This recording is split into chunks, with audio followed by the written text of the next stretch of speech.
Hi, everyone. Thanks for joining us. We'll just give it another minute before we get started.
All right, let's get started. Hi, everyone. Welcome, and thank you so much for joining us today. So my name is Teresa Bui. I'm the Climate Policy Director for Pacific Environment. And for those who don't know us, Pacific Environment is an environmental nonprofit headquartered in San Francisco with regional offices in Anchorage, Alaska, and Chongqing, China, and regional staff in Vietnam, the Philippines, and Thailand. We were founded in 1987, and we work on protecting people, wildlife, and ecosystems by promoting grassroots activism, strengthening communities, and leading strategic campaigns and reforming international policies. Pacific Environment has a long history of making grants to partners to build movements, build capacity, win campaigns, and support frontline activists and communities. Our earliest work included giving grants to grassroots and indigenous community groups in the Russia Far East to defend against forest deforestation and protect wildlife. Our China program was founded in 2000 with a goal of growing an effective movement to protect communities from pollution through grassroots advocacy, which we delivered in part through making small grants. And last year, we were very pleased to make our first competitive subgrant in the US, prioritizing frontline organizations, community-based groups, and environmental justice organizations that are serving and working within communities directly impacted by ship and port pollution. And we'll be releasing another round this year. So we'll start accepting applications in the late spring. So please stay tuned for that.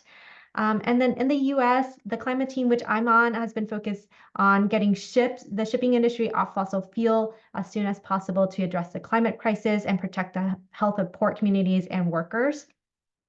While we're focused on port and ship pollution, there's a lot of grants out there that's broader than just shipping, and we want to open it up, and hopefully this webinar will be useful to your work. We will be recording this webinar and we'll share the slides afterwards.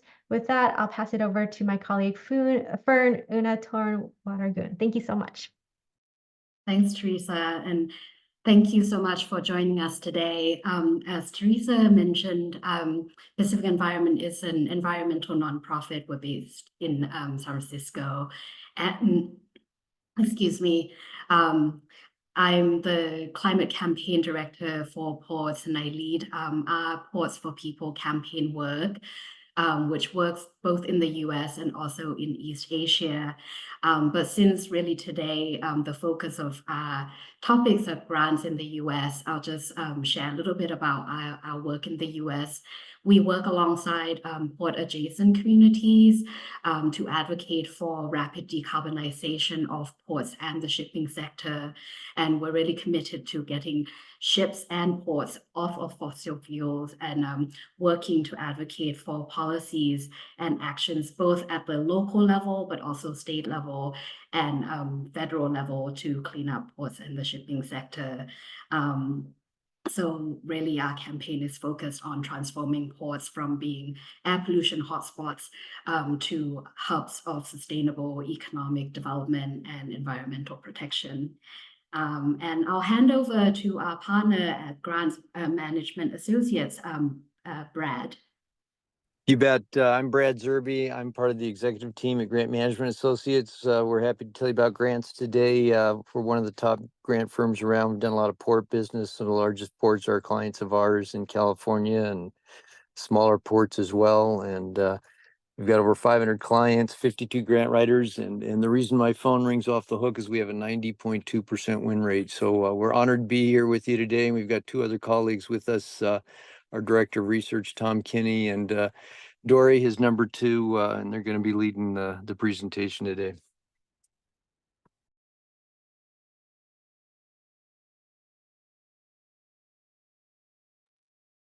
Thanks, Brad. Sorry, I had to find my unmute button. So let's jump in. So as Brad said, I'm Tom Kenny. I'm the Director of Research for Grant Management Associates. So a lot of my time is spent on tracking opportunities that are coming through, expected, and all that good stuff. So our agenda for today is up. So we're going to take a look at the grant landscape, a broad overview, requirements and considerations for applying, things to consider when we're looking at grants, navigating a solicitation. We're going to talk about Justice 40 and disadvantaged communities and where those things play into grants, trends in electrification and hydrogen.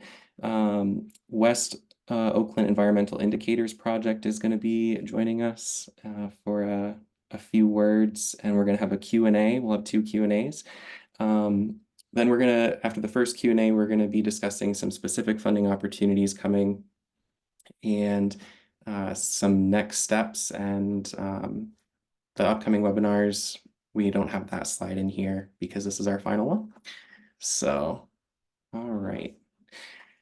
So for the grant landscape, most of the opportunities we're going to be looking at today are through the Environmental Protection Agency. For environmental justice, there, EPA focuses a considerable amount of their grants in that area.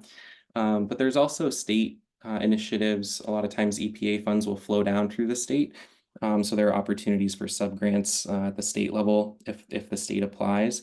And then there are some private foundations that do focus their work on environmental justice and things like that. So we don't have funding opportunities as part of this slideshow for private foundation funds, but there are some tools out there you can use to search for those grants. A lot of databases will include things like that.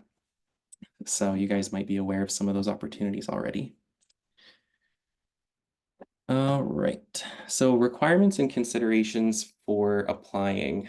So this is a short list of the different things to consider, but definitely some important ones here. So SAM.gov registrations and other portal registrations are a big consideration when applying.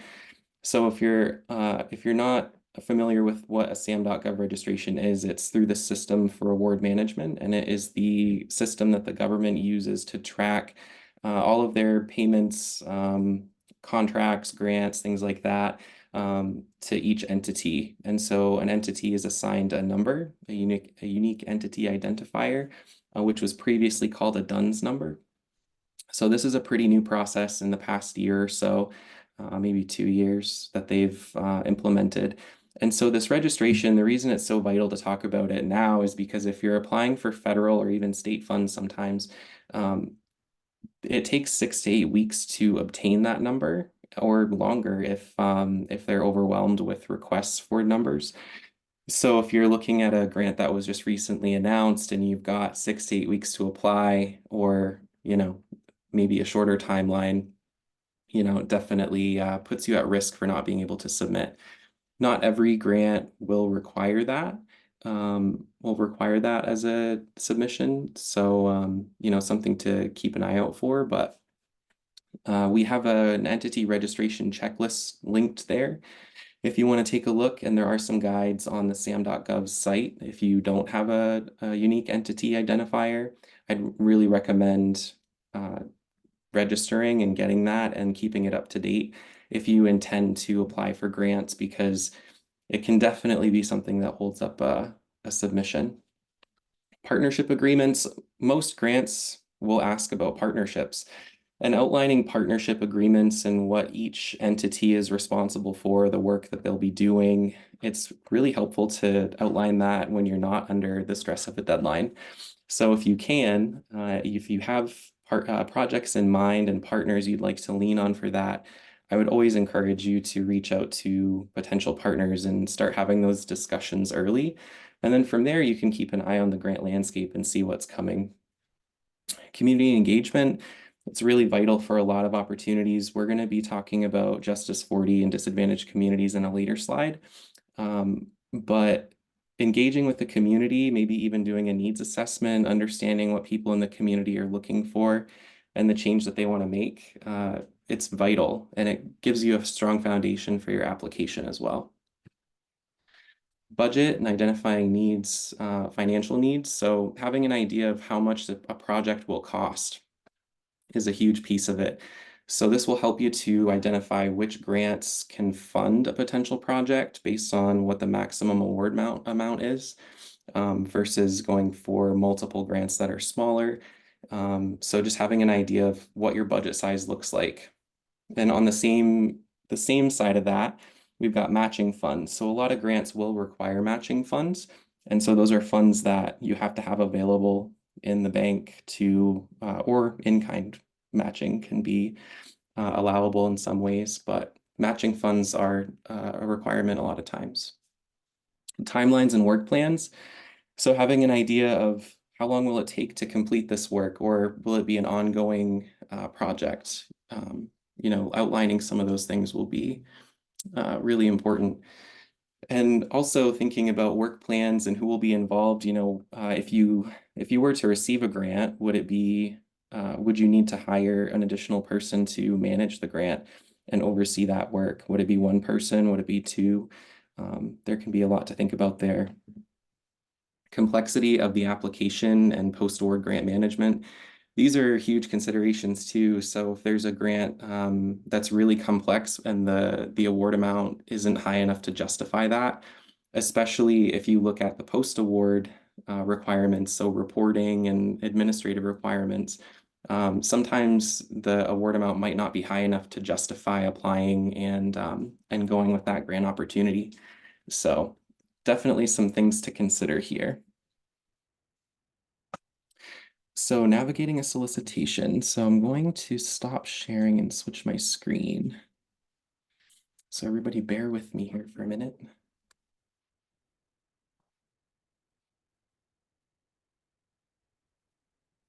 All right. So I wanted to take a couple minutes and just pull up a solicitation, grant solicitation, because I'm sure there are some seasoned grant veterans in the room, but there also could be some folks here that aren't as familiar with a solicitation, and sometimes these documents can be really overwhelming to look at. So this one, it's for the Community Change Grants Program through EPA, brand new program. It's 96 pages, some light reading, right? So this one, each agency has a little bit different format they follow for solicitations. So this is pretty typical for what an EPA grant will look like, or the solicitation will look like. So in the beginning, you typically get a brief overview of what things look like. The table of contents, it's super helpful. A lot of these will be hyperlinked, so you can just click on what you want to go to and it will jump your screen there. So that's really helpful in navigating through. Another thing you can do is the Control F feature, or Apple F if you're on a Mac. And you can search for particular words in here. So that's really helpful. So in looking at these solicitations, this outlines everything that you need to know about the opportunity and what they're looking for. So you can see things like period of performance, matching requirements, award amounts, all that good stuff. Some things to look at in these would be eligibility, who they're looking for to apply. Funding restrictions, sometimes they'll outline specific things you're not allowed to do as part of the grant. So knowing what those things are key, right? Because you don't want to incorporate those if it's not allowed. And then the thing that's most helpful, I'm just going to scroll up really quick. Thing that's most helpful when looking at an opportunity is the evaluation criteria. So if everything else looks good in the grant, it aligns really well with your project, you're feeling really good about it, one thing you can do is jump down to the evaluation criteria and get a sense of what specifically has more weight in the scoring. And a lot of times they'll do a really nice breakdown like this. So you get a really good idea of what sections are worth more points. And so that way you can start to strategize, or do even a pre-scoring of the grant in a way and see how strong you are in certain sections. So really helpful. It's sort of like knowing the answers to what you're trying to do, right? Knowing the answers to the homework. So that's what a solicitation looks like. I'm just going to switch back to the slideshow really quick. Bear with me.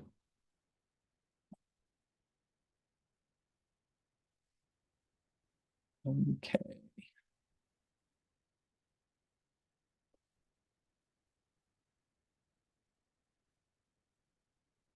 Yeah, thanks, Jane, for saying that about the questions. If you guys have any questions throughout this, feel free to use the Q&A function. And then we have the 2 Q&A times designated for this, for those, and we can jump in. If we aren't able to answer the questions and we need to look into things, we can get back to you via email on those.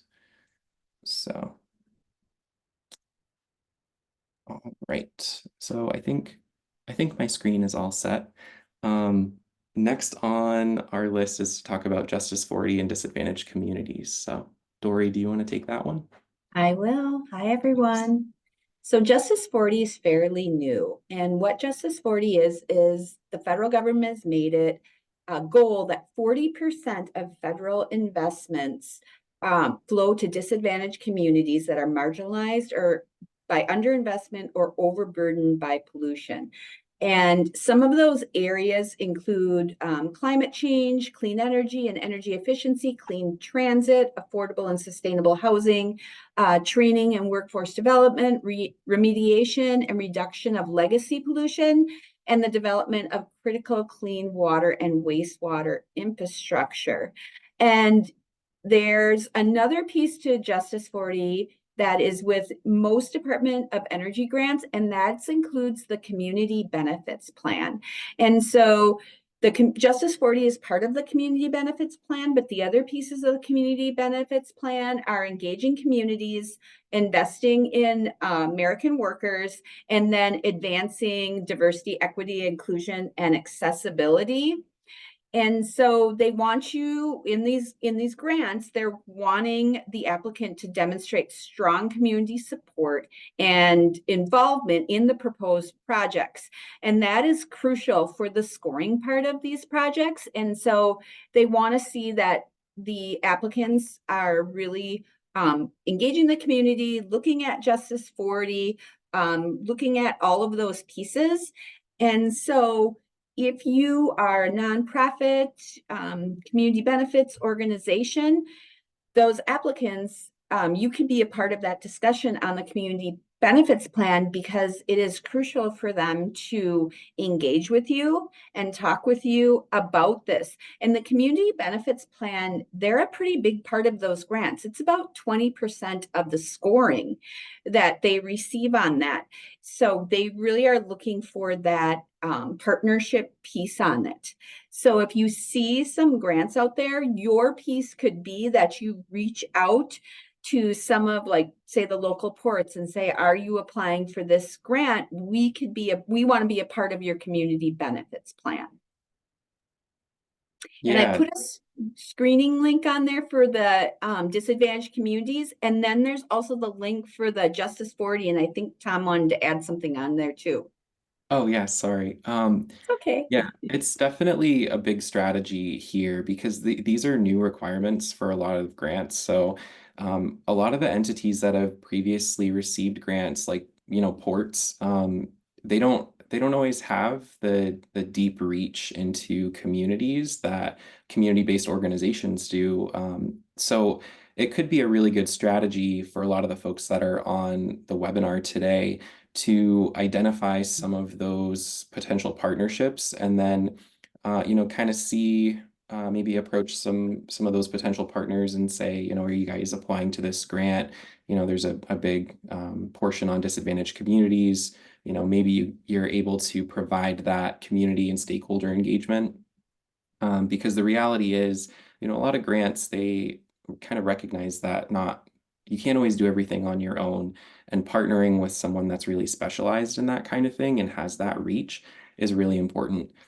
The other thing to consider here too is that it's not even just the proposed effort that the federal government is looking at now. There are some grants where they're actually looking at historically how engaged you've been with the community.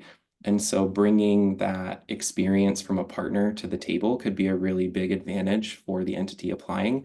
And then also it kind of helps the community-based organization to advance their mission a little bit further by partnering with a bigger entity.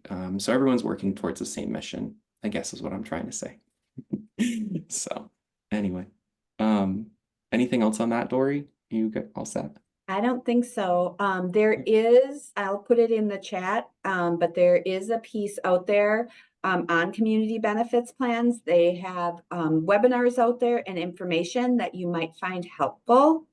So I'll stick that out there so you can see that. And a lot of times it's great to start engaging with the like the ports or other entities that might be applying for these grants before the grant comes up, because typically by the time the grant comes up, they're scrambling to get all the pieces together for the grant. But the community benefits plan, they want to see that you've been, that they've been engaging, like Tom said, ahead of time. So it's sometimes, by the time the grant comes up, it's a little bit more challenging to get that going.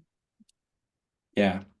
It can be hard to show a history of working with the community and, just a 30-day period or whatever you have to work with on that. So Exactly. awesome. All right. So next up, Brian, are you with us? We're going to hear from Brian Yeah, Beveridge. I see Yes, you I'm are. here. Oh, perfect. Here. Awesome. We'll go get situated. Yeah. So Brian is the co-founder, co-executive director of West Oakland Environmental Indicators Project. And we're so excited to have you here.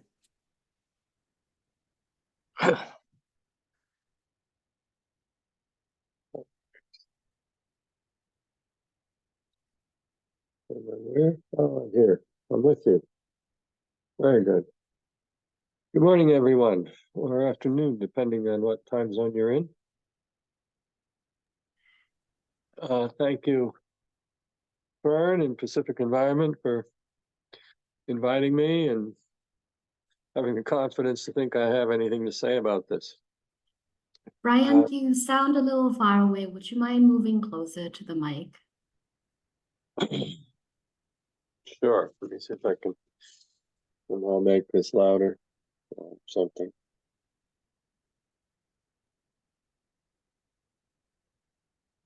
I might be covering up this Thanks. microphone. Is this any Oh, better? Does this work Yeah, better? that's a lot better. Thank you. Okay. All right. I'm gonna grab a notebook here. I think the first thing, and as you've heard already, that was a great presentation there on outlining it. I think the first thing is, and I'll use an analogy. There's a ton of money right now at the federal level across all the agencies, whether you're thinking of EPA or Energy or Department of Transportation, they all have tons of money. Even the Department of Justice has money to give away. In some cases, their budgets, EPA's budget was increased tenfold from one year to the next. I think that was 2021 or 22. So one of the issues that's happening right now is they're trying to figure out how to get the money off the federal books before the potential of a regime change in Washington. And so we see, the organizations that are out there, like Pacific Environment, trying to help us figure it all out. It's great. One of the problems is that the federal granting process hasn't changed a whole lot. There's a whole new idea about giving the money away, but the grants are still a lot the same as they always were. So I would recommend that first thing is that we have to be prepared and we have to have patience. And if somebody will keep track of the time for me, I'll try to watch it myself. I have about 10 minutes. So think of this like digging a gold mine.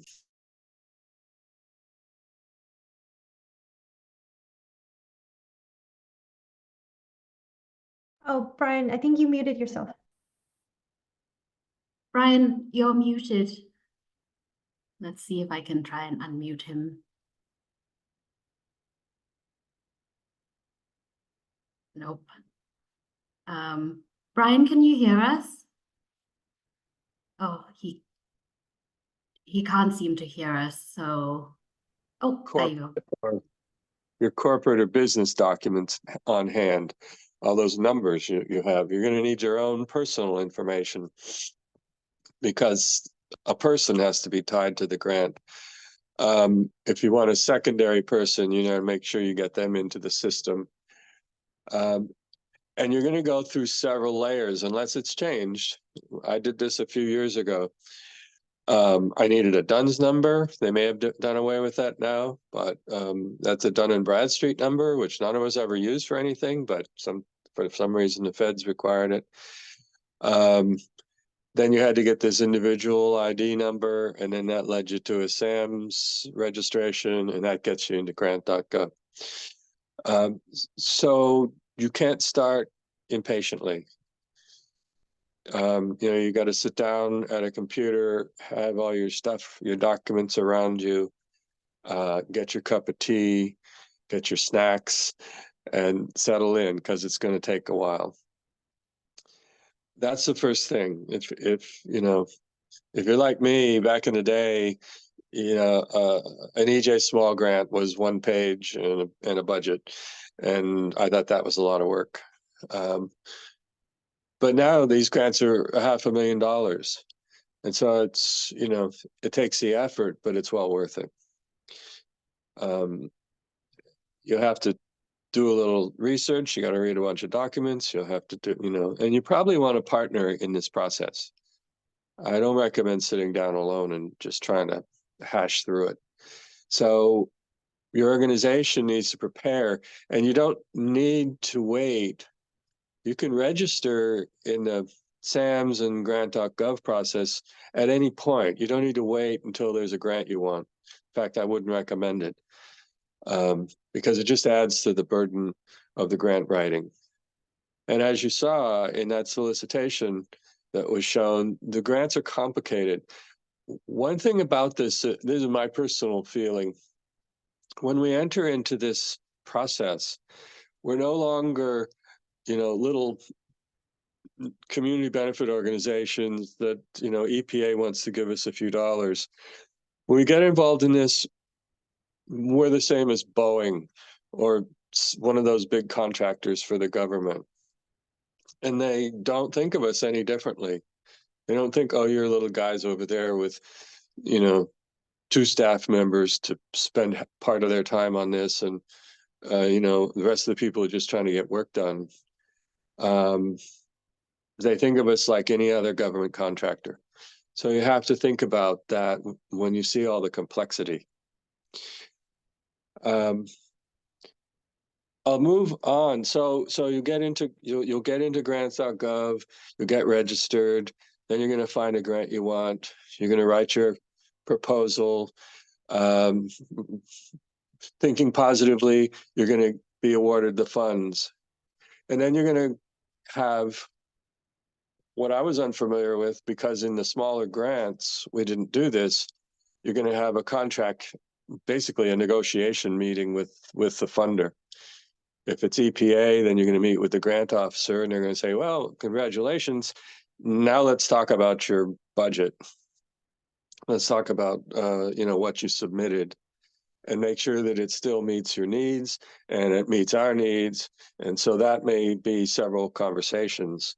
And as I've been told by EPA grant folks, they're not in any big hurry, however long it takes.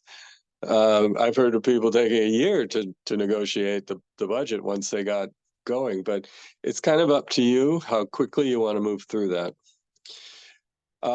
So I just have some notes from the last grant conversation we had, the grant negotiation that we had, and I'll just quickly talk through those for you. The key thing that came up in that conversation was alignment between the various portions of our proposal. So there were a couple things that really jumped out for them. One was employment versus stipends. So we had a youth component. A lot of us put these youth components into our budgets. So in our narrative, we had said more casually, we're going to hire young people to work as whatever they were going to do, attend workshops and maybe participate in some research in the field, some air monitoring stuff. So we said hire over there. In our budget, we had a line item for stipends. Well, they came back and said, what do you mean? Which is it? Are you hiring them? Are they employees? Or are you giving them these stipends? They wanted alignment across the documents. So you have to make sure your language aligns from your narrative to your work plan to your budget. And that was a big thing. It was a big conversation.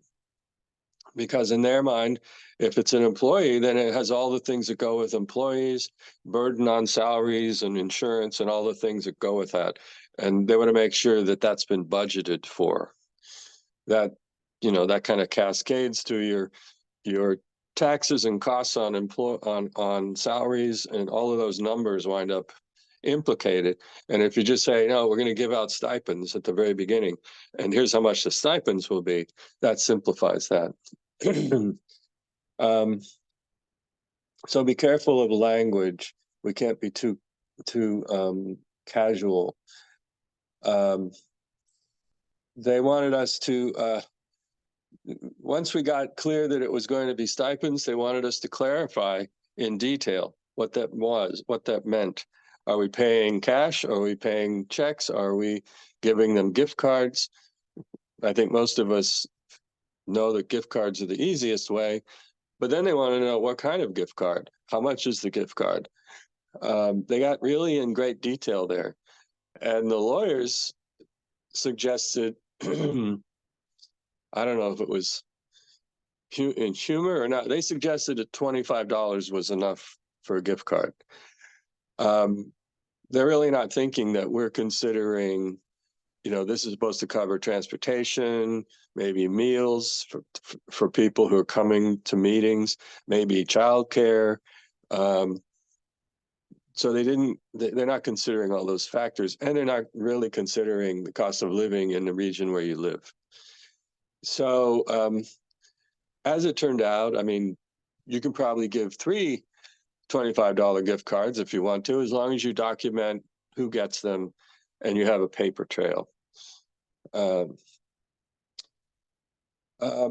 funny thing happened, I thought, was we had submitted, it was a $500,000 maximum grant. We had submitted a budget for like $492,060 or something like that.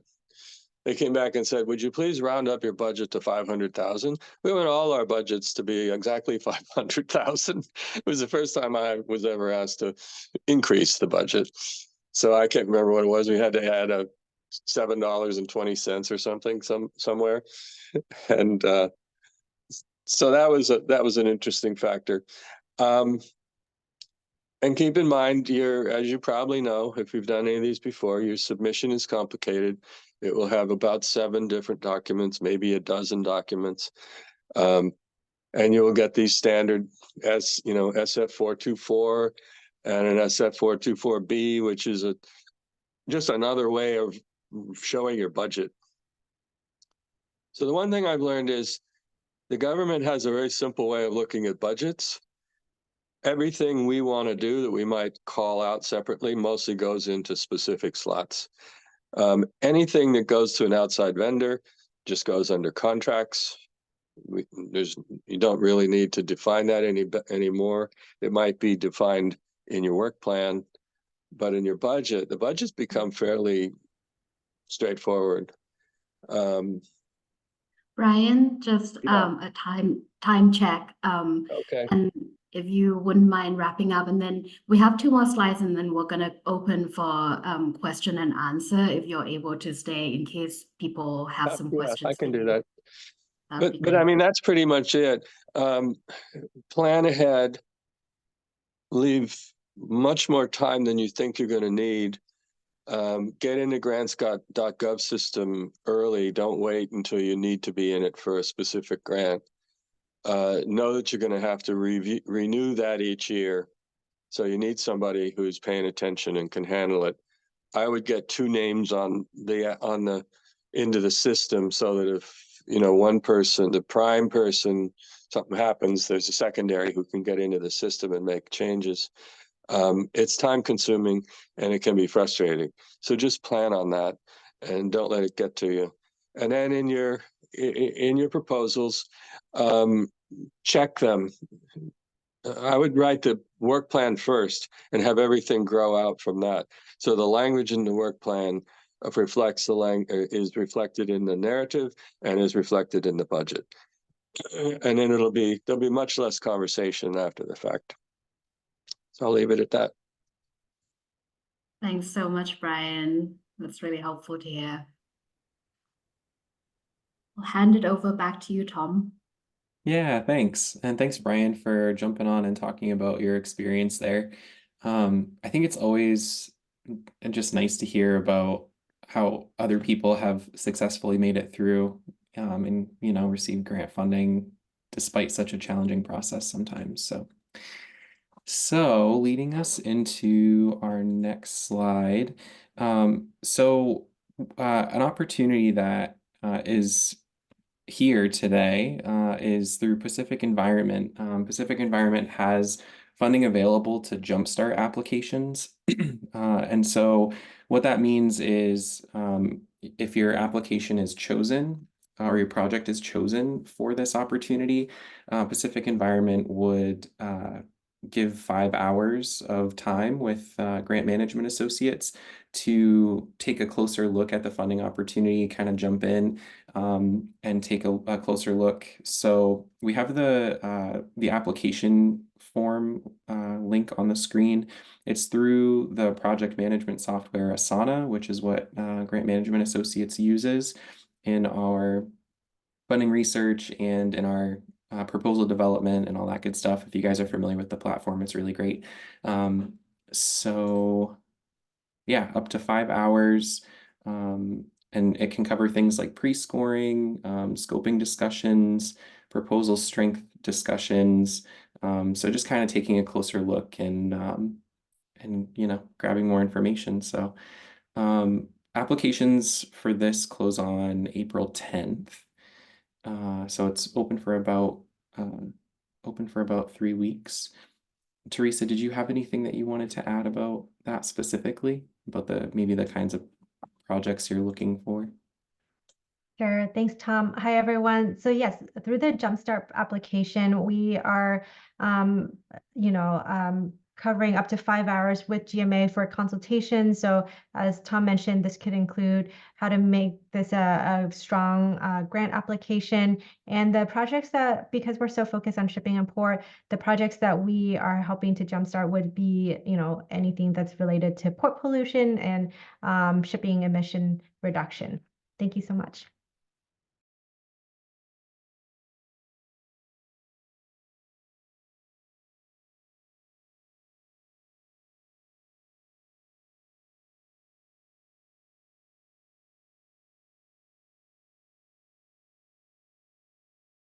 I think with that, we will start with the first Q&A session. We could either unmute you if you want to raise your hand, or if you want to type your questions in the Q&A chat box, we can also answer it there too. And Sorry about that. I just realized I was muted. Thanks, Teresa, for jumping in. Ryan, you had a question? Yeah, there's two things related to each other. One is, is there any technical assistance just to help us navigate the complex waters of the grants to find the grant we need? Say I just wanted to put some electric vehicle chargers in a parking lot in my community, public vehicle chargers. You know, how do I find it? Or what if I want to do a resilience hub and need some money for infrastructure? Is there assistance there in the process? Yeah, so Pacific Environment has 5 hours available to jumpstart applications, but you know, that 5 hours, I mean, it could include possibly some grant scoping, you know, taking a look at the landscape. We have some funding opportunities we'll be going through later in the presentation, but it doesn't encompass you know, every available opportunity out there, because as you said, there's definitely a lot of funding now. So Teresa, do you have any thoughts on that specifically as to how, I know we listed a few things of how we're hoping folks would use the time allotted, but yeah, I mean, again, it's just wanted to be a service to you all. So whatever you think is most helpful, if it's like you have the application, you have the project, and you want to know like what else you need to do to make sure you score high on the scoring criteria, or just walking through the pre-application altogether. Yeah. Okay. And a follow-up question on your specificity around, I understand Pacific Environment is really working on ports right now, port-related emissions. We've been having conversations, you know, we convinced the Port of Oakland that as part of their community commitment, they should help us write grants, or they should write us into their grants as part of the community benefit side. One of the problems we ran into was actually at the funder level, where, you know, the port, one of the tenants wanted to write a grant for a bunch of batteries, battery storage. And we said, well, why don't you just put an extra battery in for the community? And they said, fine. They didn't have a problem with that. But when they asked the funder, they said, no, it has to be on port property. So this seems to be a problem unless you guys know a way around that, because it doesn't do me any good to buy anything for the port. And, you know, the port's not buying it anyway. The tenants in the private sector are the ones getting the grants. So is there, from the standpoint of ports directly, what kind of things are you thinking that community groups like ours might be asking for? yeah, it's a good question. Maybe I can jump in, and I think this is, a limitation on the grant fundings that are targeting or are meant for ports or vessel operators. But then, you know, then what I think the way I would go about it, and we've talked a little bit about this, is finding a different grant, and one of them might be listed, Tom may be going into it, that can fund sort of a mobile charging unit that can then be purchased by a community-based organization. But unfortunately, as we found out, it couldn't be included in the same application as support. A CBO would sort of have to apply to a different grant for that. And to your earlier question is, you know, needing to identify what grants you could apply to purchase a mobile charging battery backup system. But that's kind of also the sort of thing that grant management associates could help, is we have this project idea, which grant can fund this? That's exactly what this this service is for. Okay, thank you. I know we got a lot of questions in terms of a shareable link in the chat. Apologies for the technical difficulties. We'll make sure to share the PowerPoint as well as all the links after this presentation. But with that, I will pass it back over to Tom to go through what I think you all have been waiting for are the different grant opportunities. Thank you. Yeah, let's jump in. I have my hand up. Oh, sorry Hi, about that. Margaret. Welcome. Hello, Hi. everyone. Okay, Go ahead, Ms. Margaret. I just want to give a little background in reference to what Brian said about court receiving all this, receiving grants, and we as West Oakland does not receive any community benefits or co-benefits. 5, 6, 8 years ago, the port received the transportation corridor infrastructure funds to for the former Army base, and they got a new sidewalks, new street lighting, all new utilities for that section of the former Army base. We didn't get a light bulb over here. We may got 13 jobs. So we see that the inequities in these grants when it comes to facilities like the port up next to where the impact and we are most exposed, have exposure issues, are exposed from the Port of Oakland. So that's why we are making part of our campaign now. What is the benefit from these grants to West Oakland? Yeah, Ms. Margaret, I can try and answer that. I think certain grants that you've mentioned, I think, are things like, for example, ports infrastructure development funds that have constraints on the funding only being able to purchase things that can be used on port land and for port operations. But earlier, Dory also mentioned things like some of the grants for these projects from the Department of Energy actually have a section around community benefits plans. So that's similar to community benefits agreement.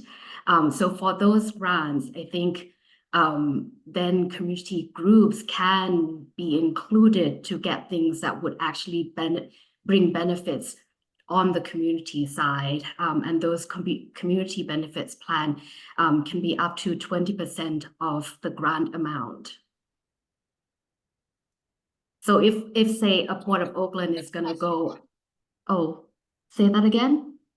Is that concentration only looking at grants that will support community benefits, or are you looking also for just the standard grants for ports to do emission reduction?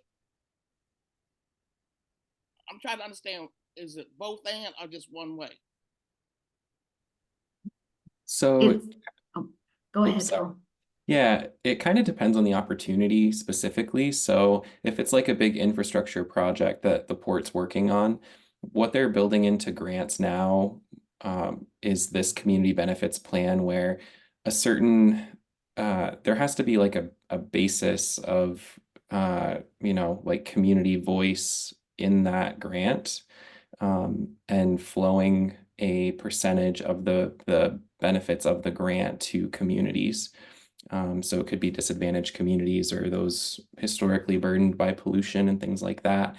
But then there are other grants that would be more specific to like those groups specifically for some of their activities. But if we're looking at like port funding, they're starting to, in the federal grants, they're starting to add those community benefits plan requirements. So it's really nice because it kind of, makes people think more about that side of things instead of just coming up with a project and doing it.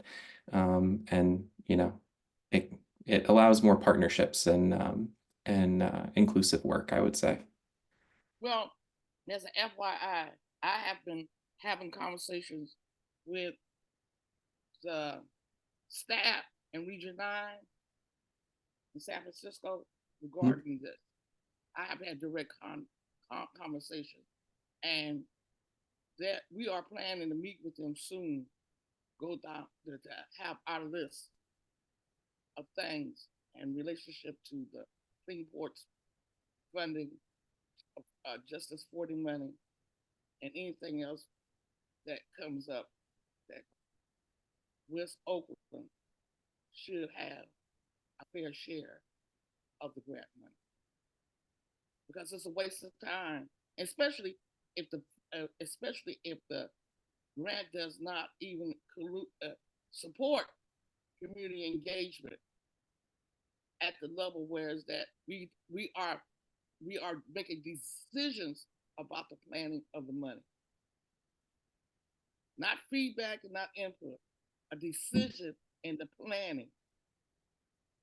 That's a whole different thought process, a power to bring to the table for equity. Yeah. Thanks, Ms. Margaret, for your comments.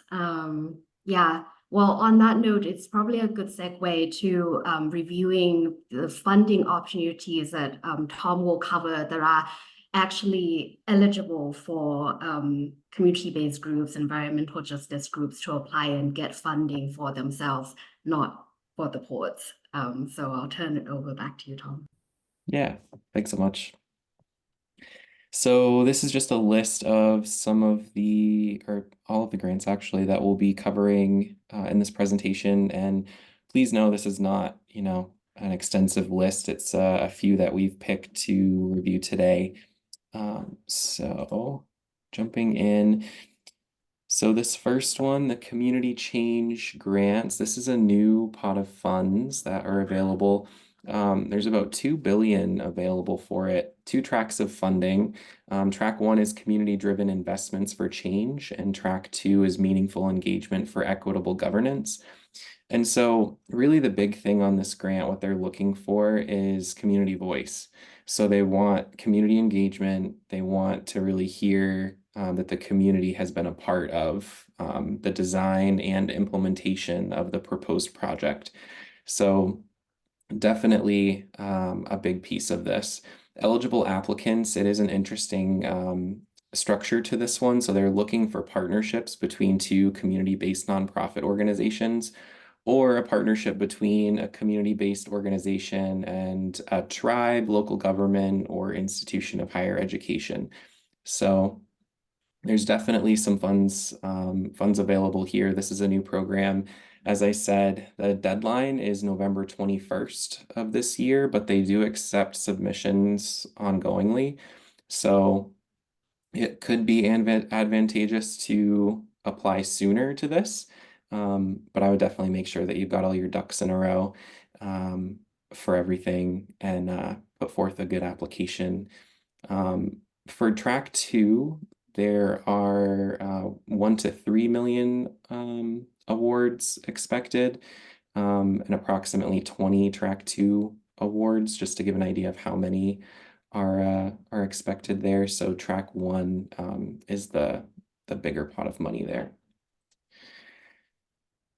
All right, so there's also a technical assistance center program for that specifically. So through EPA, they do offer technical assistance, so they can help out with things like navigating the grant application systems. They can help with the grant proposal development. But beyond some of those things, with the community engagement specifically, something that could be really helpful is they can help with meeting facilitation, translation, and interpretation services, and really help to remove some of the barriers for getting that community voice involved in the application. So I think that's definitely a nice thing to keep in mind if you're looking at that community change program as a potential. Definitely a good thing to keep in mind. And next we've got Thriving Communities.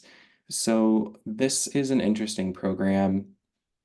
So this program, it's sort of a bigger pot of money that's been split up into multiple multiple applicants who will then create sub-grants. And so the first round of this funding has gone through, so they've made the awards to those applicants who will create the sub-grants.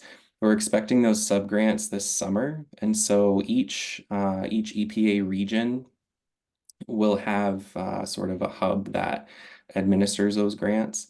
And you can see here in the slide, there's some different phases. So phase 1 is up to 150,000 for a 1-year project. Phase 2 is up to 250,000 for a 1 to 2 year project. And phase 3 is up to 350,000 for a 2-year project.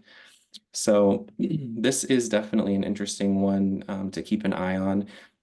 There are links in all these slides. I know you guys have been seeing those. So if you want to check on who those applicants are specifically, I think if you click into our the slides that we shared the link with you guys, you should be able to see the notes in there, and there is a listing of who the awards went to, so you can keep a close eye on who will make those grants available in your area.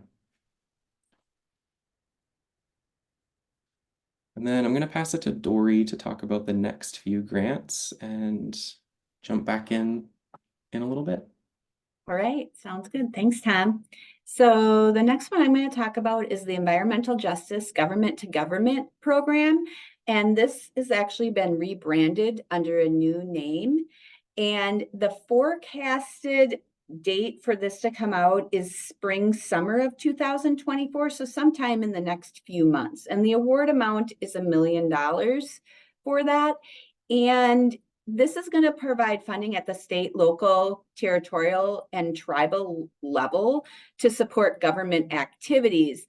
And some of those things can be achieving meaningful and measurable environmental or public health results in communities, and build broad, robust, results-oriented partnerships, particularly with community-based organizations, pilot activities in specific communities that create models which can be expanded or replicated to other geographical areas, and strengthen the development and implementation of specific approaches to achieve environmental justices. So these grants can be used for air quality. They can also be for capital projects. They could be, like, for example, loading and unloading of goods at ports, movements of goods, operational improvements, environmental emissions mitigations, port electrification. So, and there's more information. Again, all of these slides have the link on there, so you can click into that and take a look.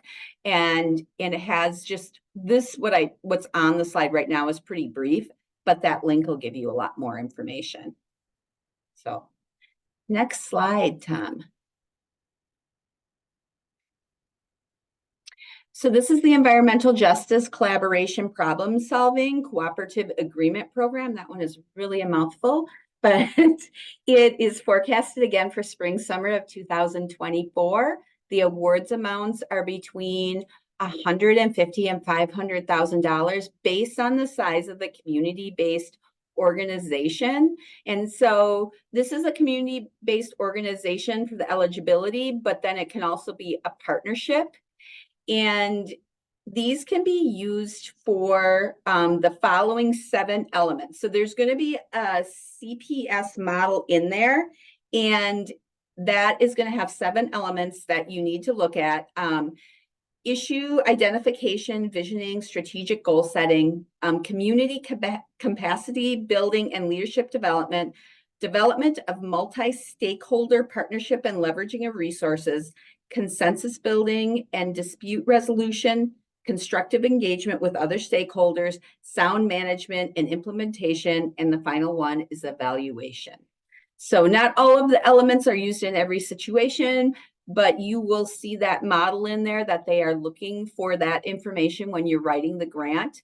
Again, the links are in there with frequently asked questions, and there's a previous request for applications. Now that could be changed for the new request, but it gives you an idea of what they were looking for, so you could start planning now to start working on your application if you're interested.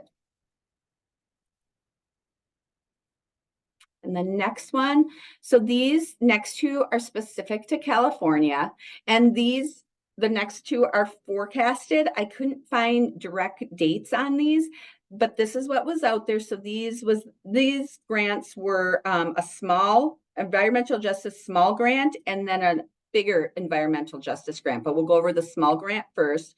The maximum award was $50,000, and the eligible applicants are nonprofits or federally recognized tribes. And again, the links are there.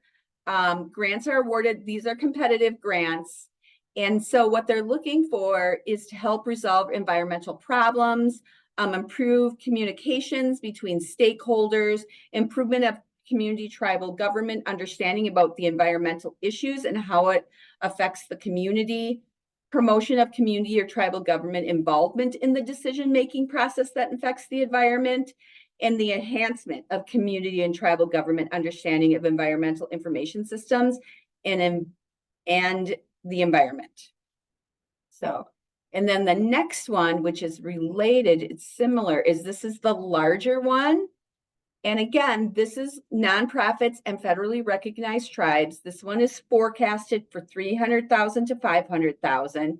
And this one has a little bit different focus, but they'll consider funding for any of the projects that support tribes and community organizations in emergency preparedness, public health, environmental climate decision-making, strengthening enforcement, environmental justice purposes. So those are all the grants. And then Tom's going to go and start talking about, go over the Clean Ports program. Thanks, Dory. So wanted to touch on the Clean Ports program really quick. So through this program, it's a huge $3 billion pot of funds for this, but this one is one where it would definitely be, for most of the folks on the line here, would require partnerships with the ports because this is a port-focused opportunity. But wanted to just jump into the $150 million available for climate and air quality planning proposals. So it will cover planning activities for ports, including emissions inventory, strategy analysis, community engagement, and resiliency measure identification.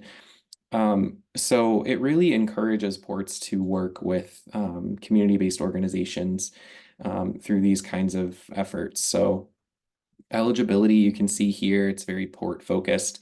So partnerships are needed to apply. The deadline for this one is May 28th.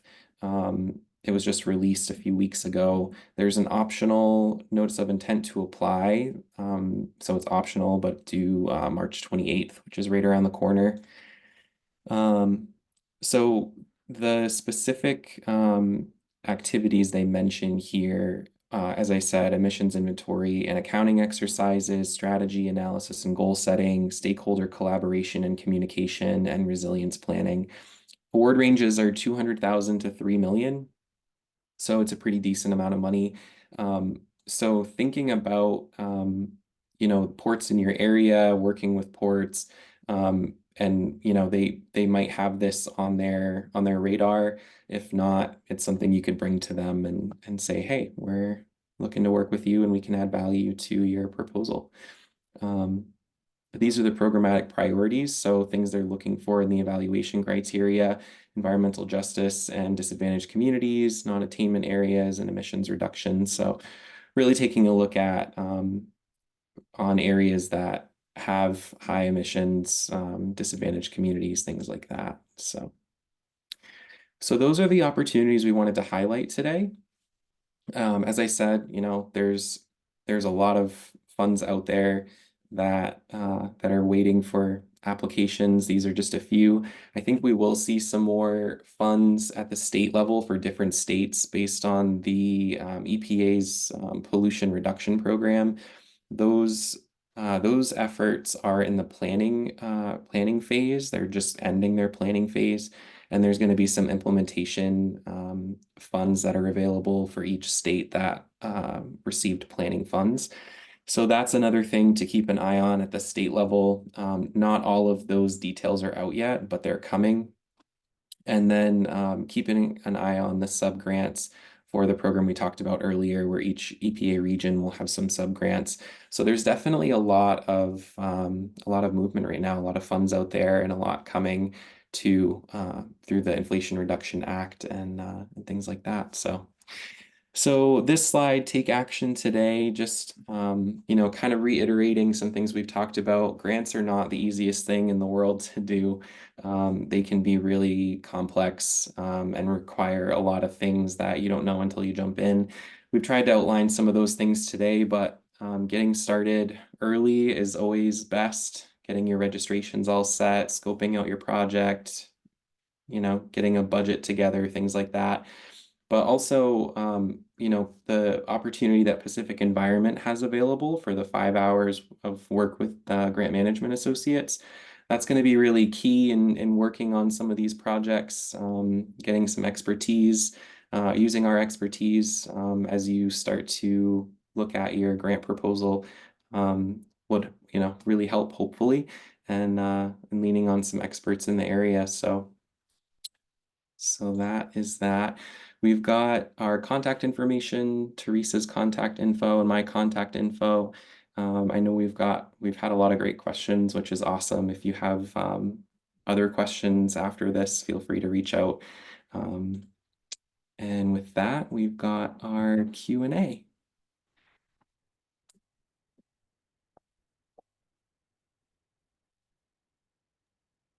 Reminder, if folks want to raise their hands and ask questions, we can unmute you.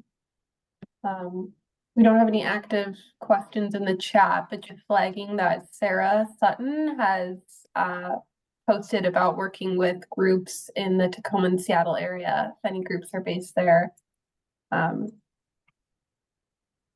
an opportunity to connect.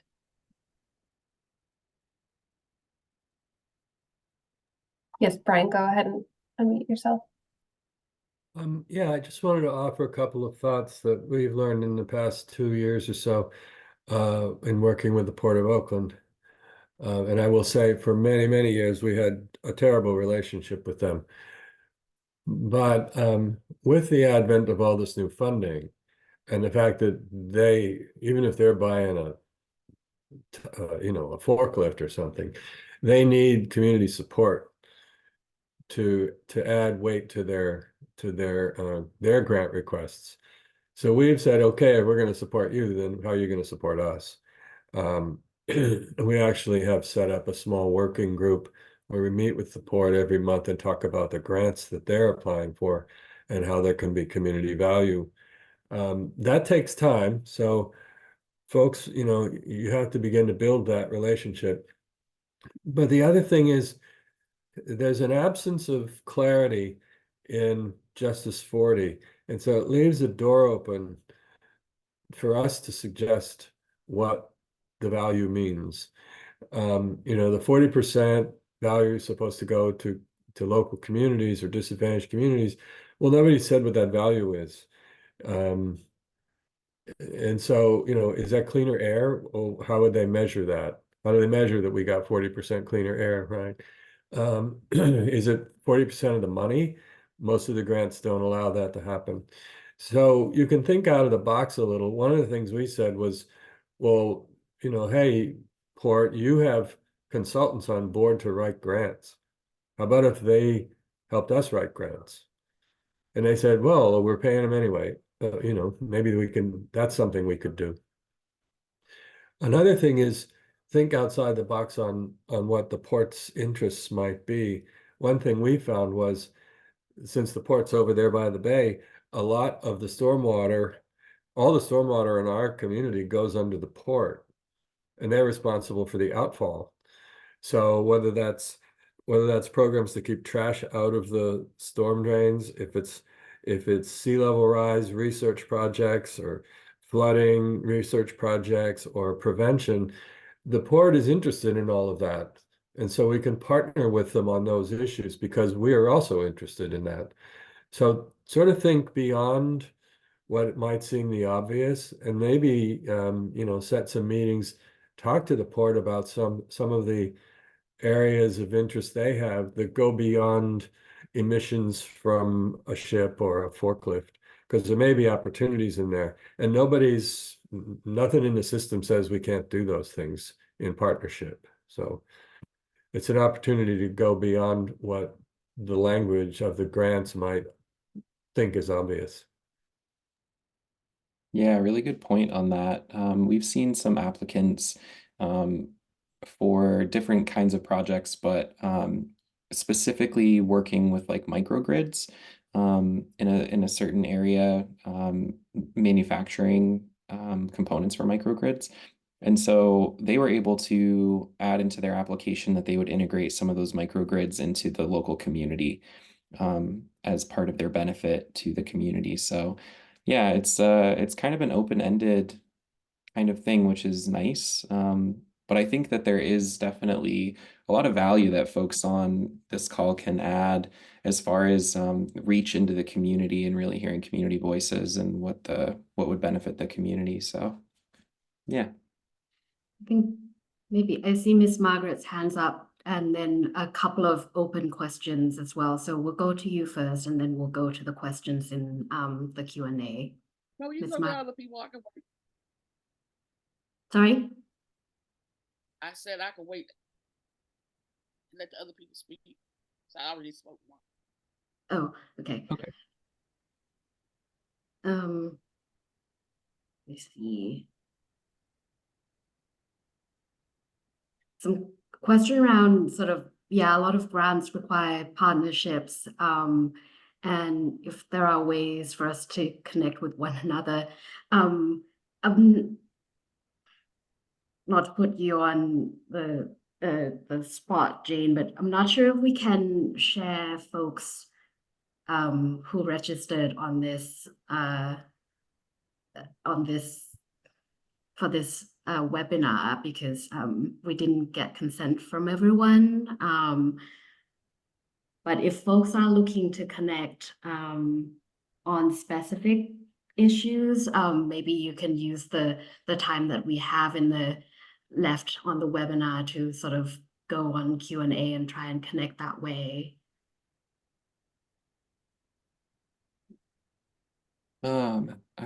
Okay. I just wanted to make sure I wasn't muted like I was earlier. So there's another resource that might come in handy for that. It's not just specific to community-based organizations, but the Empower Innovation website, which is developed by the California Energy Commission, they do have sort of a directory community section. And there is a listing in there for local community and other. So that might be something to look at. But that's just one resource that I know of that I steer people towards. I'm not sure how much traction people get out of it, but could be a way to look through potential partners, whether it's on the port, for-profit, or whatnot side, or other CBOs. Thanks, Tom. Would you mind dropping that link into with Aaron's question? And I think Aaron's hand was up if there was any follow-up to that, and we can unmute you.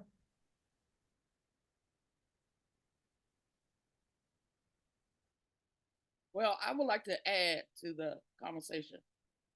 We as West Oakland environmental indicators have lots of years of developing the collaboration and coordinating the oversight for the community engagement. And I will make a recommendation that those who apply and then specify community engagement get your strongest equitable table of folks to be at part of your community engagement, and have your list if they choose to have a facilitator.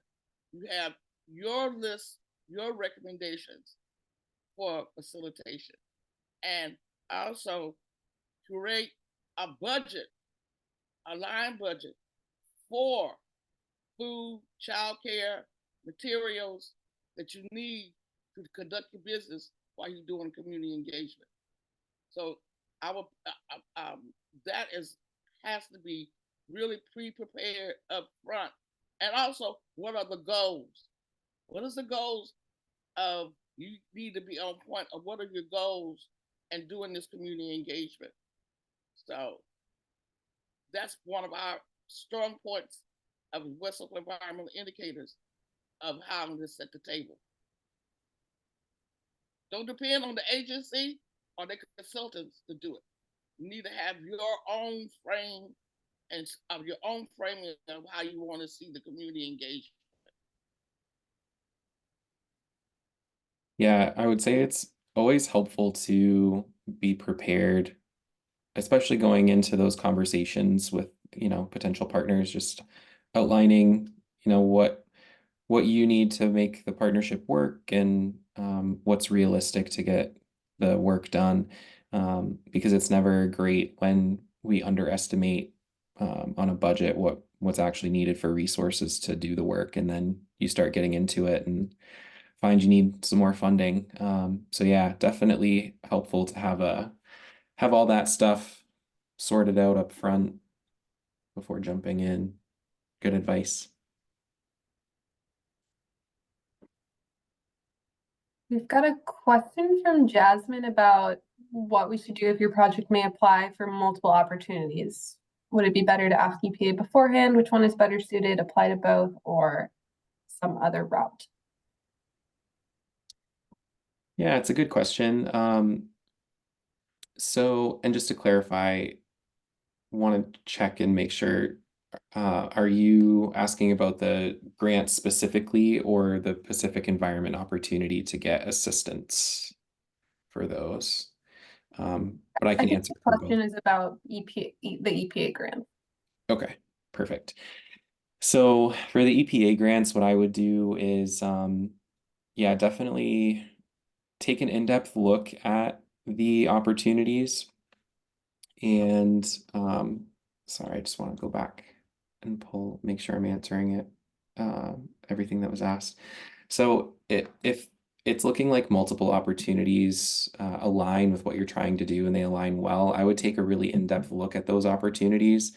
And a lot of times what we'll do is really pull the pieces of the solicitations apart and do a pre-scoring, an in-depth pre-scoring, just to see kind of what that looks like for each, and how would you score on each, and if one is stronger than the other. If both look good and they're really similar opportunities and they don't preclude you from applying to both, you could apply to both.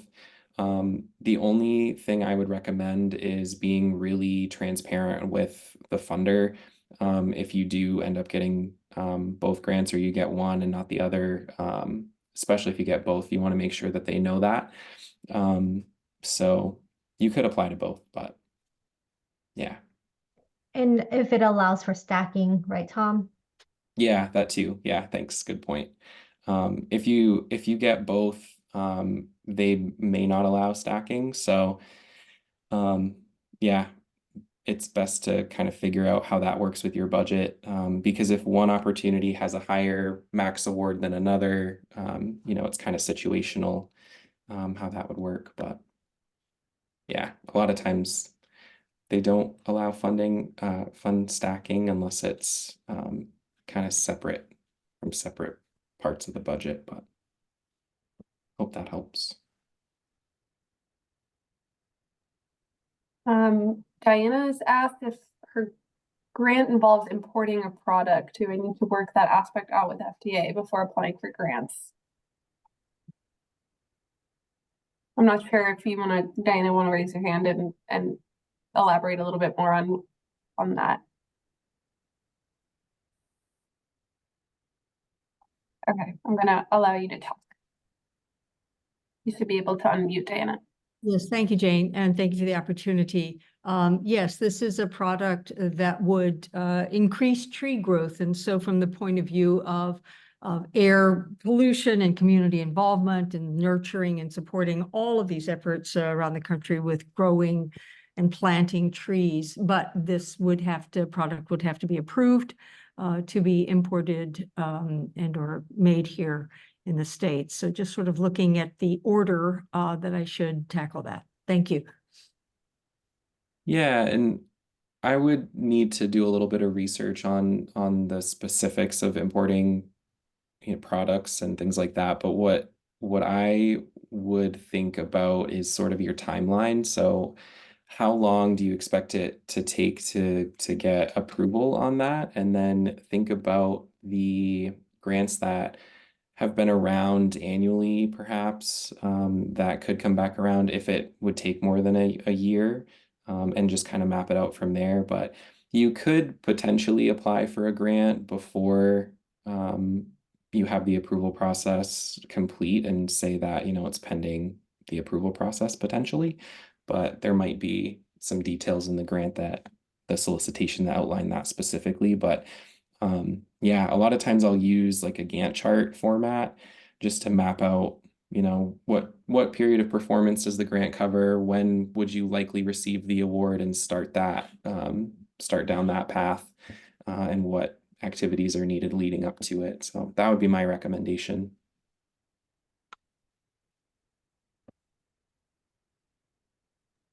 Thank you. Yeah. And then Cheryl is asking about plastic. Sorry, I lost it. Plastic pollution reduction. And you're in Pasadena. So there are some grants through CalRecycle you might look at. I believe they have a plastic pollution reduction grant. I don't recall if it's specific to bottles, but you might take a quick look at the CalRecycle funding page. They do a really good job, I would say, of outlining some of the opportunities they have, and they seem to be on an annual cycle from what I've seen. So, but I think they have a plastic pollution reduction grant you could take a look at.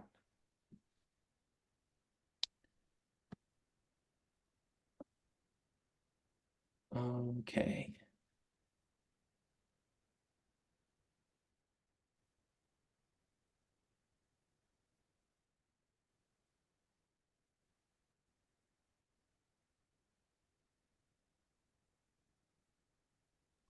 That's all the questions that we have right now. If anyone has any other questions, feel free to raise your hand or type in the Yeah. chat.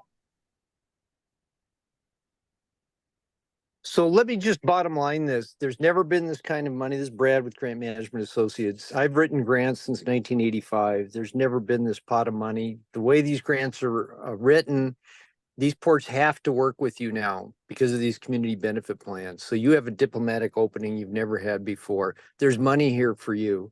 There's conversations that can take place. I'm going to San Francisco on Monday. I'm meeting with the boards of directors of virtually all the ports on the West Coast.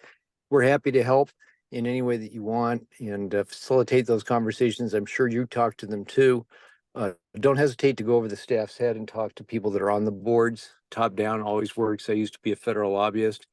There is an unprecedented opportunity here for you guys to do some things. And this community benefit plan is not easy. The manuals that tell you how to do them are 54 pages long. We know how to do it. We've cracked the code. We just won a $100 million grant. And the department gave us all the details they want on these community benefit plans. Few people have them. So we're happy to help you. But this is really a once in a generation opportunity for you. There's one grant that's 3 weeks away for a deadline. So if we can help you, let us know, and we'd be happy to do it.